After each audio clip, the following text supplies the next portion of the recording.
Bienvenue camarades, c'est Mato Ingénieur. Nous avons un exercice d'application, le nouveau terminal sciences sociales. Également, l'exercice porte sur les antinaturels, également qui a pour chapitre arithmétique. Exo, soit n un antinaturel tel que n égale 4, 2, x, 5.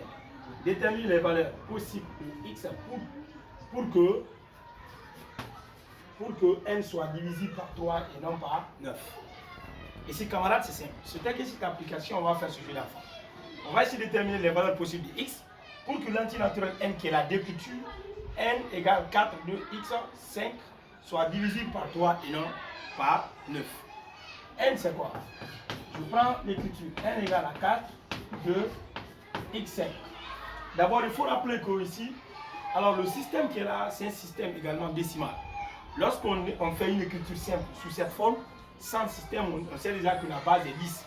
Le système est décimal. Pour ce faire, qu'est-ce qu'il faut?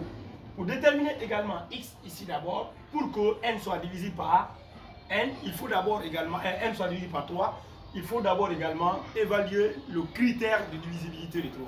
Ou bien les critères de divisibilité de 3 et 9. Déjà, quand dit-on qu'un nombre est divisible par 3? Déjà, on va énumérer également, alors l'énoncé tout de suite. On dit que, je vais mettre ici énoncé. Énoncé, on dit que n est divisible. N est un antinaturel. Est divisible par 3, virgule. Lorsque la somme de ces chiffres,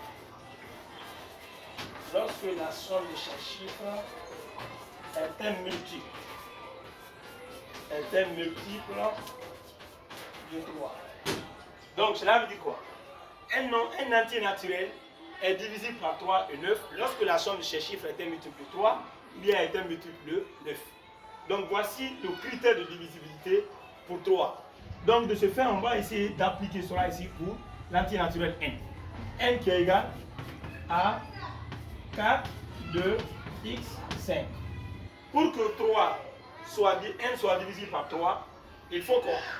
Pour que n soit divisible par 3, il faut que 4 plus 2 plus x plus 5 soit égal à 3k, ou k élément de grand n. C'est-à-dire, on dit qu'un nombre est divisible par 3, c'est lorsque la somme de ces chiffres est un multiple de 3. Donc on a fait la somme des chiffres de n. N est composé de 4, 2, x et 5. Donc la somme de ces chiffres doit être un multiple de 3, c'est de 3k, k appartenant à grand n. Rapidement ici, pour ce faire, qu'est-ce que nous allons faire? N qui est égal à 6 plus x plus 5, ce qui veut donner 11 plus x. Donc de ce fait, n égale ici à 11 plus x.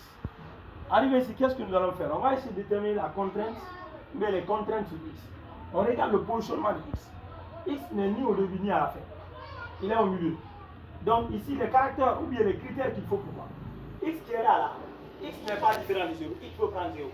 C'est-à-dire, x est compris en tant qu'inconnu, est comprise entre. Donc, x, n égale à 6 plus x plus 5. On dit que, ici, les contraintes sur x, c'est simple. Là, on sait qu'ici, 0 doit être inférieur ou égal à x, inférieur ou égal à 9. C'est-à-dire, vu que le système également est décimal, on sait que dans un système de numération, les éléments de la base doivent strictement être inférieurs à la base, et non égal, ni supérieur. Donc de ce fait, 0 doit être inférieur ou égal à x, inférieur ou égal à 9. De même, on pouvait aussi dire que ou 0 inférieur ou égal à x, strictement inférieur à 10. Donc les deux encadrements sont les mêmes. Rapidement pour la bonne compréhension, en tenant compte également de cette écriture, mais si par exemple x était au début, donc x allait être strictement inférieur à 0. Parce qu'aucune écriture au début ne commence par 0. Donc ici, le système d'élimination. Donc, ce sont ces contraintes qu'il faut tenir compte. En tenant compte de l'encadrement qui est là, 0 inférieur ou égal à x, inférieur ou égal à 9, ce qui veut dire que les valeurs, ou bien les valeurs prises par x dans cet intervalle, c'est 0, 1, 2, 3, 4, 5, 6, 7, 8 et 9. Voici les valeurs prises également par x. Maintenant, en prenant l'écriture qui est là, n qui est égal à 11 plus x, on dit quelles sont les valeurs à travers également l'encadrement. Vous pouvez attribuer à x, c'est-à-dire donner à x pour que n soit un multiple également de 3 et que ça soit divisible, c'est-à-dire la valeur que nous allons trouver soit divisible par 3. C'est ça qu'on appelle les critères de divisibilité. Donc de ce fait, nous allons commencer par là. Si on prend pour x égale à 0, on aura 11. On sait que 11 n'est pas divisible par 3. Donc je laisse la valeur de 0, de x pour 0 est à rejeter. X égale à 11, c'est 12. Donc ici, quand nous prenons pour x égale à 1, on trouve n égale à combien? N égale à 12. 12 qui est là est divisible par 3. Bravo. Donc la valeur de x égale à 11. Je prends pour x égale à 3, c'est x égale à 3, ça va être 14. C'est impossible. Mais quand nous prenons pour x égale à 4, là on peut prendre pour x ici égale à 4. 4, ça va donner directement quoi? Donc on aura n égale à quoi? N égale à 15. 15 qui est là aussi est divisé par 3. Là c'est possible. Vous venez aussi vous prenez pour n égale à 5. Là vous aurez ici 16, on ne peut pas. Vous prenez n égale à 6, vous aurez 17, on ne peut pas. Pour n égale à 7, on aura 18. Donc ici, si nous prenons pour x égale à 7, donc on aura n égale ici à 18. Et pour n égale à 8, on aura 19. Pour n égale à 9, on aura 20.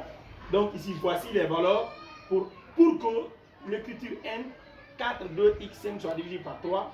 Il faut que x soit égal à 1 pour n égale à 12, x égale à 4 pour n égale à 15, x égale à 7 pour n égale à 18. Donc on va dire d'où les valeurs prises par x sont 2 points x égale à quoi? À 1, x égale à 4 et x égale à 7. Je reviens là-dessus. Si par exemple on avait dit que alors l'écriture n qui est là soit divisée par 9. Déjà, on sait que si on disait que également pour que n soit divisé par 9, il fallait que également la somme des chiffres aussi soit un multiple de 9. Mais déjà quand on tient compte de ça, 12, on ne peut pas diviser 12 par 9. Donc à rejeter pour x égale à 1, on ne peut pas diviser 15 par 9. À rejeter pour x égale à 4.